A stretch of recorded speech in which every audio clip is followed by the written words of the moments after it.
Bismillahirrahmanirrahim. Assalamualaikum warahmatullahi wabarakatuh.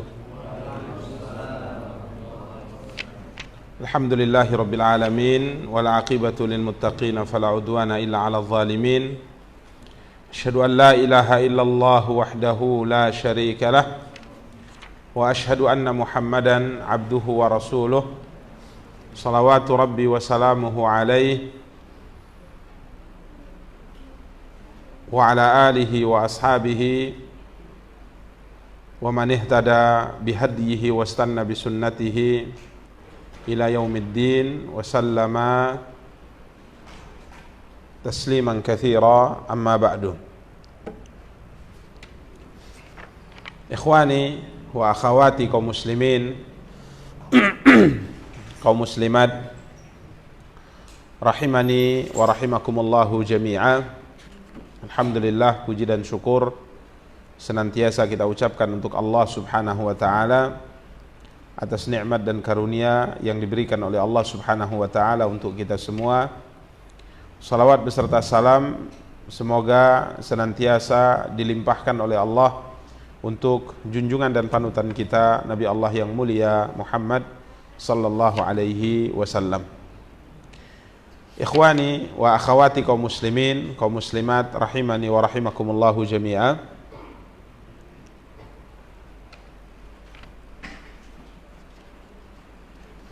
Apa pembahasan terakhir yang kita bahas? Udah lama ya. Dan ini sepertinya kajiannya terlalu cepat rasanya gitu. Terlalu cepat mulai enggak? Kecepatan ya? Enggak. Karena saya kayaknya masih mau liburan kok udah ngaji gitu. Apa terakhir pembahasan? Sepertinya bab 35 ya? Iya. Bab ke-35, bab hak suami istri. Ya, sepertinya ya, bab hak suami istri. Baik, poin terakhir atau pembahasan terakhir yang kita kaji pada pertemuan yang lalu, bab ke-35, bab hak suami atas istri. Artinya ini merupakan hak suami yang wajib ditunaikan oleh seorang istri untuk suaminya. Sebagaimana ada hak istri yang wajib ditunaikan oleh suami untuk istrinya, maka ada hak kebalikannya dalam bab ini, yakni bab hak suami atas istri,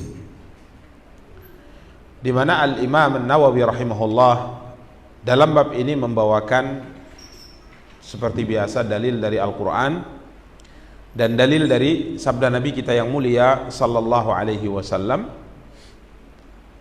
di mana dalil dari Al-Quran yang beliau bawakan adalah apa yang difirmankan oleh Allah subhanahu wa ta'ala dalam surat An-Nisa ayat 34. Surat An-Nisa ayat 34, di mana Allah Subhanahu wa taala berfirman, A'udzu billahi minasyaitonir rajim, Ar-rijalu qawwamuna 'alan nisa bima faddalallahu ba'dahum 'ala ba'din wa bima anfaqu min amwalihim fas-salihatu qanitatun hafizatun lil ghaibi bima hafizallah. Kaum laki-laki itu adalah qawamun, pemimpin bagi kaum wanita. Oleh karena itu, oleh karena Allah subhanahu wa ta'ala telah melebihkan sebahagian mereka, yakni laki-laki, atas sebahagian yang lain, yakni wanita. Jadi apa sebab Allah subhanahu wa ta'ala menetapkan bahwa laki-laki itu adalah pemimpin kaum wanita? yakni dia adalah raisuha, dia adalah pimpinannya, dia adalah tokohnya, dia adalah penentu, dia adalah yang mengajarkan adab kepada wanita. Jika seandainya seorang wanita mungkin agak melenceng dalam adabnya, ini yang Allah SWT tentukan. Laki-laki fungsinya demikian dalam kehidupan di dunia, baik mungkin terkait dengan kepemimpinan dalam rumah tangga, atau kepemimpinan dalam hal yang jauh lebih besar dari itu, seperti dalam pemerintahan. Karena para ikhwah dan akhwat yang dimuliakan dan dirahmati oleh Allah Subhanahu wa taala, contoh misalnya dalam pemerintahan tatkala sampai kepada Nabi sallallahu alaihi wasallam kekaisaran Persia telah terbunuh raja mereka, kemudian mereka mengangkat seorang wanita menjadi pemimpin mereka. Maka apa kata Rasulullah sallallahu alaihi wasallam? Lan yufliha qaumun wallau amrahum imra'atun. Tidak akan beruntung satu masyarakat yang apabila urusan kepemimpinan mereka itu diserahkan kepada kaum wanita. Karena memang merupakan sebuah ketentuan yang ditetapkan oleh Allah Subhanahu wa taala bahwa yang menjadi pemimpin itu adalah kaum laki-laki, baik dalam rumah tangga maupun dalam hal yang lainnya. Al-Imam Ibnu Katsir mengatakan ra'isuha wa kabiruha wal hakim 'alaiha wa mu'addibuha idza wajad. Ya, di mana kaum laki-laki ini adalah ya pimpinan kaum wanita. Laki-laki ini adalah pembesarnya wanita. Laki-laki ini adalah pemutus perselisihan yang terjadi di kalangan wanita. Jadi yang mengambil kebijakan, yang mengambil keputusan, yang memberikan arahan, ya, itu adalah kaum laki-laki. Apa sebabnya? Allah Subhanahu wa taala sebutkan dalam ayat yang mulia ini. Yang pertama, bima faddalallahu ba'dahum ala ba'd. Sebab yang pertama kenapa kaum laki-laki dipilih oleh Allah Subhanahu wa taala menjadi pemimpin bagi kaum wanita, yang pertama adalah karena Allah telah melebihkan laki-laki dari wanita. Jadi Allah Subhanahu wa taala sudah takdirkan laki-laki memiliki kelebihan yang tidak dimiliki oleh kaum wanita. Jadi laki-laki diberikan oleh Allah Subhanahu wa taala kelebihan yang tidak diberikan oleh Allah Subhanahu wa taala kepada kaum wanita. Ya, tentunya dari fisik misalnya. Laki-laki itu memiliki kelebihan dari kaum wanita. Kemudian dari sisi akal, dari sisi keuletan, dari sisi kesabaran, dari sisi keberanian, dari sisi mentalnya, itu berbeda antara laki-laki dengan apa? Dengan perempuan. Ini secara ketetapan Allah SWT itu bisa dilihat oleh siapapun. Karenanya tatkala ada orang ingin menyamakan laki-laki dengan perempuan dalam segala hal, maka ini bertentangan dengan sunnatullah. Karena memang ditakdirkan, diciptakan itu berbeda. Ya, berbeda. Seingat saya ini pernah kita kaji pada pertemuan terakhir, ya, di mana laki-laki semakin besar, ya, semakin besar maka suaranya semakin besar pula. Suara itu semakin besar. Adapun perempuan semakin besar, suaranya semakin mendayu, suaranya semakin lembut. Ya, laki-laki semakin besar maka dia berjalan dengan tegak, tegar. Perempuan lenggak-lenggok. Makanya kalau ada laki-laki yang semakin besar, suaranya makin mendayu, jalannya lenggak-lenggok. Di zaman Umar bin Khattab radhiyallahu taala dipukul pakai pelepah kurma. Ya rajul, wahai laki, jalan kau layaknya seorang laki-laki. Nah, ini subhanallah. Memang ini ketetapan yang ditetapkan oleh Allah Subhanahu wa taala. Ya, karenanya perempuan misal dari sisi kasih sayang misalnya, maka dalam pembahasan hal-hal yang kadang-kadang dilarang dalam Islam itu dibolehkan. Contoh misalnya perempuan diizinkan dalam syariat untuk memiliki boneka. Anak-anak diberikan apa? Boneka yang pada hakikatnya makhluk yang bernyawa. Kenapa dibolehkan? Untuk menumbuhkan kasih sayang. Karenanya Aisyah radhiyallahu taala di masa beliau kecil, dia punya mainan apa? Kuda-kudaan, main kuda terbang dan sebagainya. Ya, kemudian ya bahasanya pasaran. Ini dibolehkan, padahal kuda terbangnya itu adalah makhluk yang bernyawa, termasuk timsal. Ya, akan tapi Nabi SAW tatkala melihatnya, maka dia bermain dengan teman-temannya, kemudian Nabi pulang karena beliau ini dinikahi oleh Nabi SAW umurnya masih apa? Masih kecil, ya, radhiyallahu taala anha wa ardhaha, di mana satu rumah dengan Nabi SAW umurnya 9 tahun. Nabi SAW masuk, kala itu beliau sedang bermain-main dengan teman-temannya, mungkin bahasa kita main pasaran, maka teman-temannya bubar lari karena Nabi SAW kembali atau suaminya datang. Maka Nabi SAW duduk di samping Aisyah, kala itu Aisyah sedang bermain kuda terbang yang di pasaran. Maka Nabi duduk, kemudian melihat Aisyah, dia mengatakan, ini apa? Ini kuda. Maka Nabi mengatakan, kuda kok ada sayapnya? Kuda apa sayapnya. Maka Aisyah radhiyallahu taala mengatakan, apakah engkau tidak pernah mendengar kudanya Nabi Sulaiman? Kuda Nabi Sulaiman itu bersayap. Maka Nabi tersenyum, ya, sallallahu alaihi wasallam. Jadi ini hal-hal yang dibolehkan karena memang dunianya berbeda. Ya, dunianya itu berbeda sesuai dengan apa yang Allah SWT tetapkan bagi laki-laki dan apa yang Allah tetapkan bagi perempuan. Tapi bukan berarti dengan apa yang Allah tetapkan bagi perempuan itu menunjukkan dia adalah makhluk yang lemah, tidak. Jadi suara yang mendayu bagi perempuan itulah kesempurnaannya. Tapi suara yang lemah lembut di laki-laki, mendayu laki-laki, itulah kelemahannya. Jadi perempuan itu sempurnanya memang dengan apa istilahnya? Dengan kodratnya. Ya kalau perempuan, kita punya istri dia bisa mengangkat 450 kilo beban. Kira jadi wanita sempurna tidak? Ya enggak dong. Enggak sempurna. Dengan kekuatan yang berlebih itu enggak sempurna. Tapi laki-laki, dia jadi laki-laki yang sempurna. Ya, perempuan dengan perasaannya, perempuan dengan mungkin air matanya, itu jadinya apa? Sempurna. Tapi kalau laki-laki hari-hari menangis, menangis, apa yang terjadi?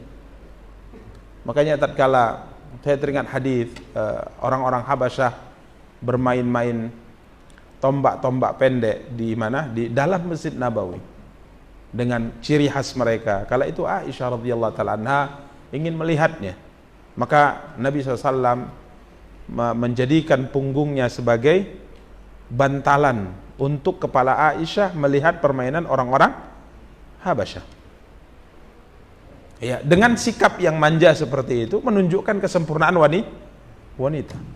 Ya, jadi ini para ikhwah dan akhwat yang dimuliakan dan dirahmati Allah, karena kita katakan kalau ada ingin menyamakan dua makhluk ini dari A sampai Z-nya, ini tidak mungkin. Karena sunnatullah memang sudah berbeda, ya. Ini yang pertama, kenapa laki-laki menjadi pemimpin wanita? Bima faddalallahu ba'dahum ala ba'd. Kemudian yang kedua, ini poin yang pertama ini fitrah. Kelebihan yang Allah berikan ini memang ketetapan Allah SWT. Kemudian yang kedua, ini yang bisa diusahakan dengan izin Allah, wa bima anfaqu min amwalihim. Dan karena mereka laki-laki telah menafkahkan sebahagian dari harta mereka. Jadi sebab kenapa kita menjadi pemimpin bagi wanita, karena kita pemodal. Kita yang mengeluarkan apa? Harta. Apa contohnya mahar? Siapa yang mengeluarkan? Kita. Jadi kalau kita nikah yang ngasih mahar kita perempuan, ini susah. Tidak sempurna kepemimpinan itu. Jadi kita yang mengeluarkan apa? Mahar. Kita yang menafkahi. Kita yang menanggung kebutuhan mereka sesuai dengan apa yang Allah SWT tetapkan.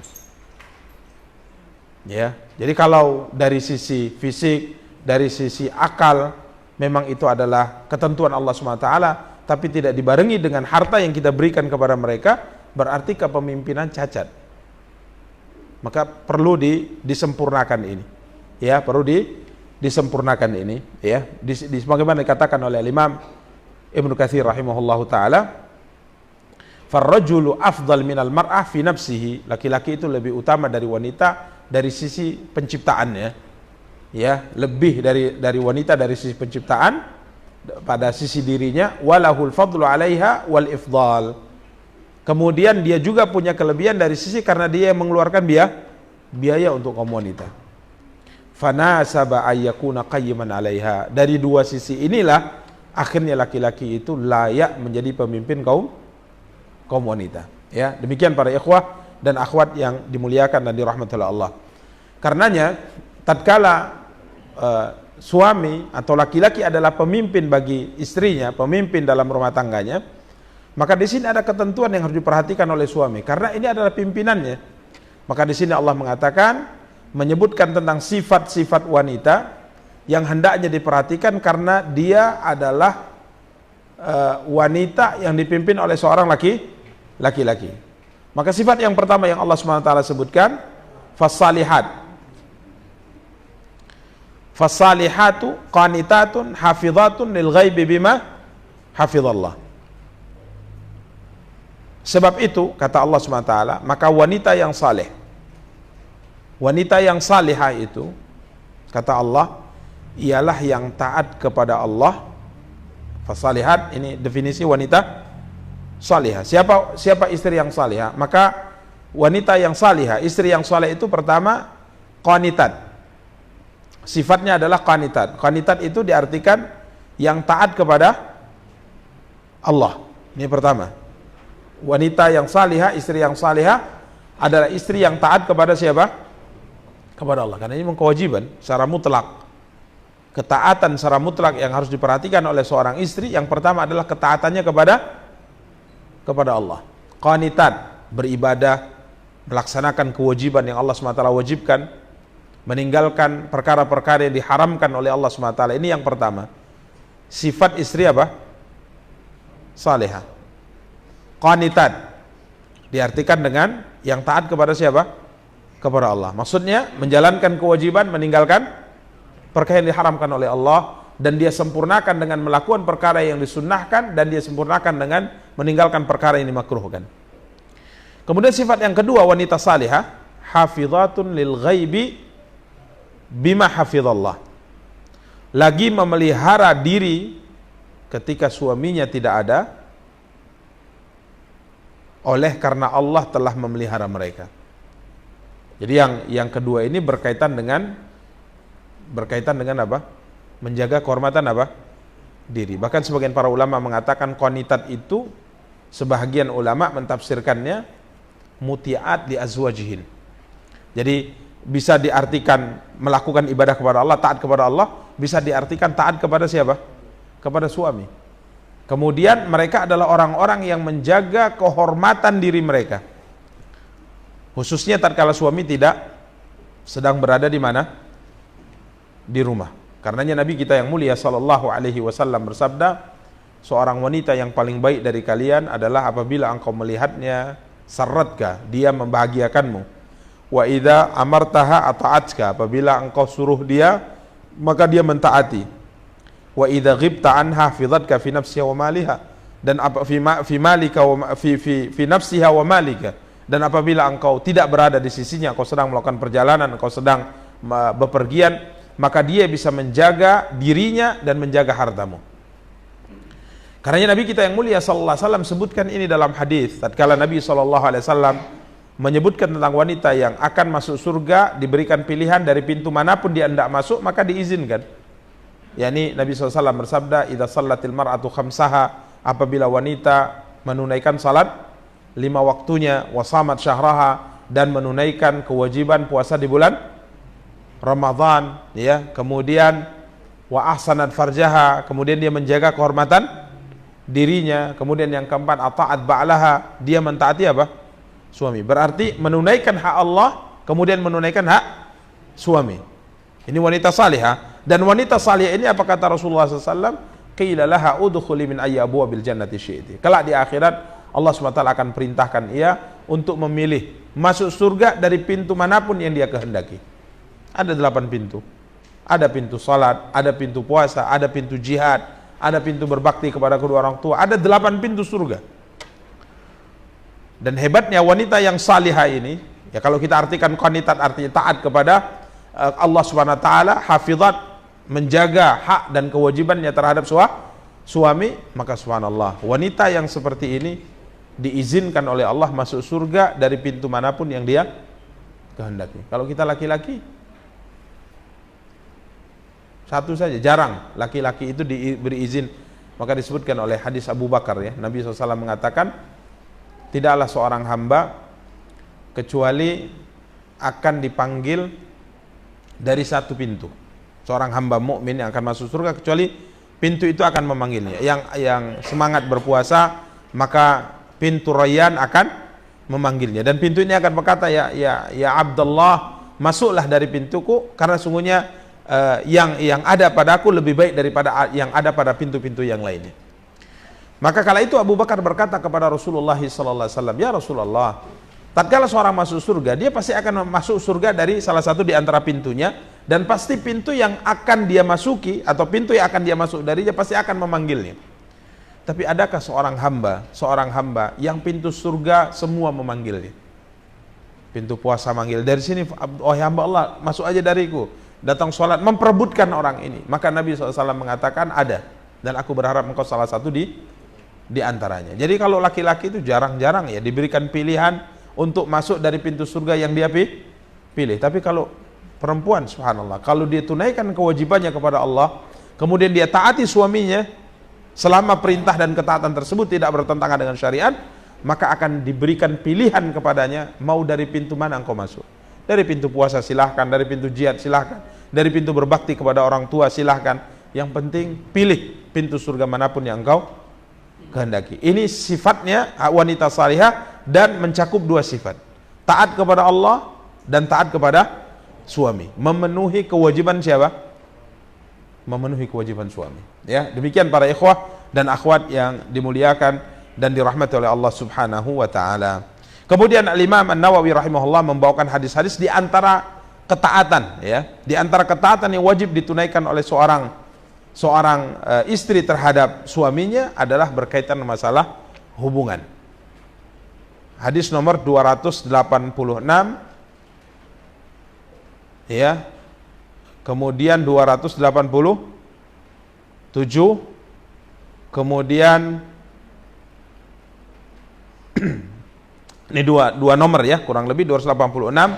Adapun hadis-hadis kata beliau, maka diantaranya adalah hadis Amr bin Al-Ahwas yang telah disebutkan pada bab sebelumnya. Kemudian ada nomor hadis 287, beliau bawakan hadis Abu Hurairah berkaitan dengan masalah berhubungan, di mana Nabi kita yang mulia sallallahu alaihi wasallam, ini di antara ketaatan yang harus ditunaikan oleh seorang istri terhadap apa? Suaminya. Nabi bersabda, "Idza da'a ar-rajulu imra'atahu ila firashihi falam ta'tihi fabata ghadbana 'alaiha la'anatha al-malaikatu hatta tusbiha." Dalam satu riwayat, "Idza batatil mar'atu hajiratan firasha zawjiha la'anatha al-malaikatu hatta tusbiha." Dalam sebagai riwayat, "Walladzi nafsi biyadihi ma min rajulin yad'u imra'atahu ila firashihi fata'ba 'alaihi illa kana alladzi fis sama' sakhitan 'alaihi hatta yardha 'anha." Lafaz yang pertama yang boleh bawakan hadis Abu Hurairah, apabila seorang suami mengajak istrinya ke tempat tidur, yakni untuk berhubungan, kemudian istrinya menolaknya, sehingga pada malam itu suami marah terhadapnya, maka apa ancamannya? Maka para malaikat melaknatnya hingga apa? Hingga pagi hari. Ini luar biasa ya. Ini menunjukkan bahwa hak suami itu sangat apa? Sangat besar, sangat besar. Makanya syarat untuk masuk surga yang kita sebutkan tadi bukan hanya menunaikan hak Allah, tapi juga menunaikan hak suami. Coba bayangkan sebuah perbuatan yang sampai malaikat ikut melaknat dia sampai pagi, ini menunjukkan dia telah meninggalkan sesuatu yang sangat besar dosanya di sisi Allah. Karena laknat itu adalah mendoakan agar orang tadi dijauhkan dari apa? Rahman Allah. Itu laknat. Kemudian lafaz yang kedua, "Idza batatil mar'atu hajiratan firasha zawjiha la'anathal malaikah hatta tusbiha." Dengan lafaz yang berbeda ya. Artinya kalau yang pertama tadi suami mengajaknya, ini istri yang meninggalkan. Artinya suami tidak memanggilnya, tapi dia yang memboikot suaminya. Dia yang menjauhi apa? Suaminya. Maka ancamannya sama, para malaikat melaknatnya hingga pagi hari. Kemudian lafaz yang ketiga, Nabi sampai bersumpah, "Demi zat yang jiwaku ada di tangannya, tidak ada seorang suami pun yang mengajak istrinya ke tempat tidurnya, kemudian sang istri menolaknya, melainkan zat yang ada di langit," yakni Allah. Tadi malaikat, sekarang Allah SWT murka terhadapnya sampai suaminya ridha kepadanya. Ini tanpa batas ya.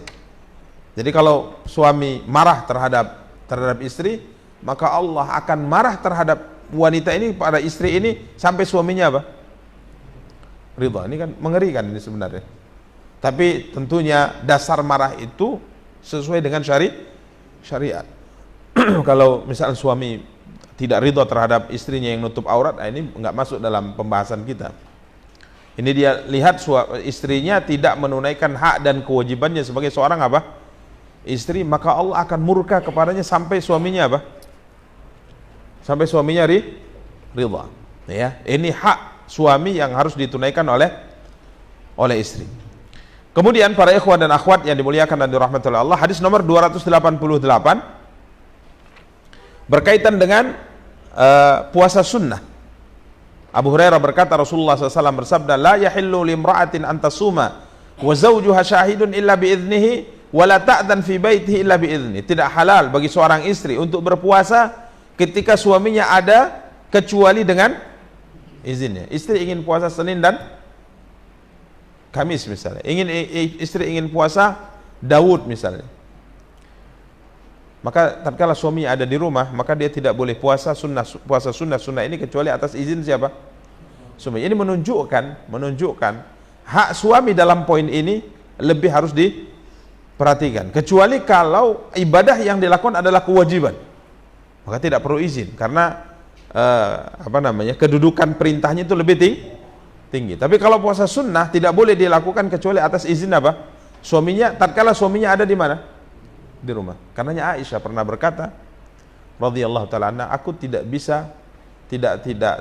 memiliki kelapangan untuk mengganti puasa Ramadan yang harus aku ganti kecuali di bulan Sya'ban. Jadi beliau itu punya hutang 1 tahun. Beliau tidak bisa mengganti puasanya bulan Ramadan yang beliau tinggalkan mungkin karena haid atau yang lainnya, kecuali mampu menggantinya, mengqadhanya itu di bulan Sya'ban. Jadi sudah di penghujung bulan sebelum memasuki apa? Ramadan. Kenapa? Karena di bulan Sya'ban Rasulullah SAW juga puasa. Jadi beliau perhatikan itu. Ya, ini luar biasa para ikhwah dan akhwat yang dimuliakan dan dirahmati Allah. Ini juga menunjukkan bahwa ibadah dalam agama kita ini bukan perasaan. Jadi kadang-kadang kita merasa masa puasa dengan taat suami lebih besar pahalanya apa? Taat suami kan pakai perasaan. Ya. Kadang-kadang kita mendapati nilai pahala dalam satu perbuatan yang kita lakukan itu, nilai pahalanya jauh lebih besar daripada yang kita anggap ibadah ini adalah ibadah yang pahalanya lebih besar. Padahal yang lebih besar adalah sebaliknya. Ini para ikhwah dan akhwat yang dimuliakan dan dirahmati Allah. Karenanya pernah terjadi di zaman Rasulullah SAW, seorang wanita mengadukan siapa? Suaminya kepada Rasulullah. Dia mengatakan, ya Rasulullah, suamiku kalau aku sholat, dia pukul aku. Suamiku melarangku apa? Puasa. Aku tidak boleh puasa, ya Rasulullah. Jadi tatkala aku sholat, dipukulnya aku. Saya sholat dipukul. Ngelarang dia melarangku sholat. Bahkan kalau aku sholat, dia pukul. Suamiku selalu melarangku melakukan ibadah apa? Puasa. Ya. Kemudian yang ketiga, suamiku tidak bangun subuh kecuali kalau matahari sudah terbit. Ini aduan wanita kepada siapa? Rasulullah terkait dengan apa? Suaminya. Secara garis besar, ini suami yang tidak layak menjadi apa? Suami. Masa iya istri sholat dipukul, istri puasa dilarang, kemudian bangun subuh selalu kesiangan? Ini wah, nggak layak ini jadi apa? Jadi suami ini. Tapi Nabi SAW tidak mendengar sepihak. Nabi ingin dengar dari pihak kedua atau pihak yang tertuduh. Karena seorang yang menetapkan sebuah keputusan itu, dia tidak boleh mendengar sepihak. Ya, kisah Nabi Daud menjadi pelajaran. Tatkala ada orang berselisih, dia mengatakan, sungguhnya saya memiliki apa? Temanku ini punya 99 kambing. Saya hanya punya 1 kambing. Dan temanku ini merampas kambingku. Maka Nabi Daud langsung memutuskan, kamu telah melakukan kezaliman. Masa iya kamu punya 99 kambing, kamu rampas juga temanmu yang hanya punya 1 ekor kambing, tanpa mendengar pihak yang dilaporkan. Ya bisa saja 1 ekor kambing ini adalah kambing siapa? Yang punya 99. Akhirnya subhanallah para ikhwah, di sini ujian yang Allah berikan pada Nabi Daud. Intinya memutuskan suatu perkara itu harus mendengar dari kedua belah pihak. Maka Nabi panggil suaminya. Nabi mengatakan, ya fulan, ini istrimu mengadukan tentang engkau bahwa kalau dia sholat engkau memukulnya. Maka suaminya mengatakan, ya maksudnya sholat malam itu bukan sholat wajib, bukan sholat zuhur. Dia sholat zuhur saya pukul, tidak. Dia sholat malam, sholat malamnya panjang. Satu malam suntuk dia sholat ya Rasulullah SAW. Baca berapa juz. Kami pengantin baru. Ya karena nggak berhenti saya pukul. Berhenti kamu sholat. Nah gitu. Berarti siapa yang salah? Istrinya yang salah. Secara zahir dalam pengaduan awal ya suaminya yang salah. Ya maka Nabi mengatakan, kalau demikian bacalah surat ini, surat ini, surat ini, kata Rasulullah. Jangan panjang. Iya masa pengantin baru di malam pertama si istri sholat 4 juz dibantainya? Kan nggak mungkin. Nah, lalu kenapa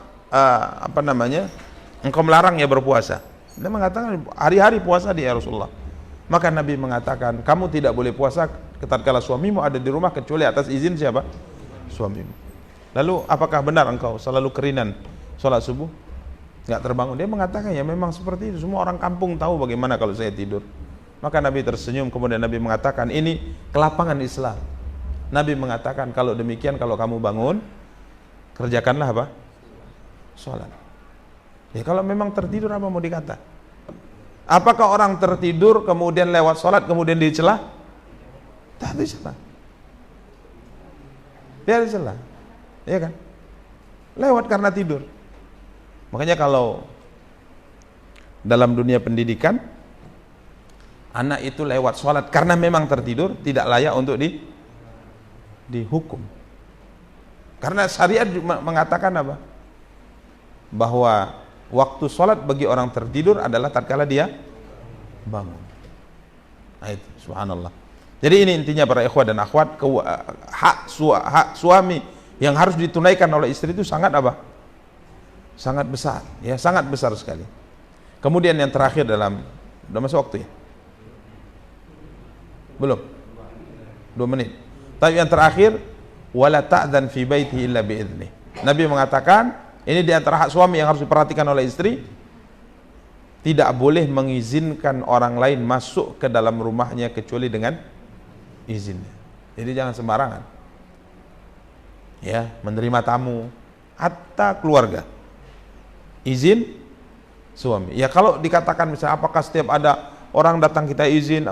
Ya mungkin dalam kehidupan kita tahu orang-orang yang suami itu mengizinkan. Contoh misalnya keluarga, misal keluarga dekat. Ya kalau kita paham suami mengizinkan, silakan diizinkan. Tapi kalau tidak, harus izin.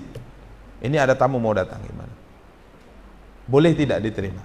Nah, seperti itu. Jadi ini subhanallah sabda Nabi SAW, wala ta'dzan fi baiti illa bi'idznih. Dan dia tidak boleh mengizinkan orang lain masuk ke dalam rumahnya kecuali dengan siapa? Izin suami. Ini hak suami yang harus ditunaikan oleh siapa? Oleh istri. Ya, demikian para ikhwah dan akhwat yang dimuliakan dan dirahmati oleh Allah Subhanahu wa taala. Yang dapat kita sampaikan, insyaallah kita lanjutkan bab ini pada pertemuan yang akan datang. Kita tutup dengan doa kafaratul majlis. Subhanakallahumma bihamdik, asyhadu an la ilaha illa anta, astaghfiruka wa atubu ilaik. Wassalamualaikum warahmatullahi wabarakatuh.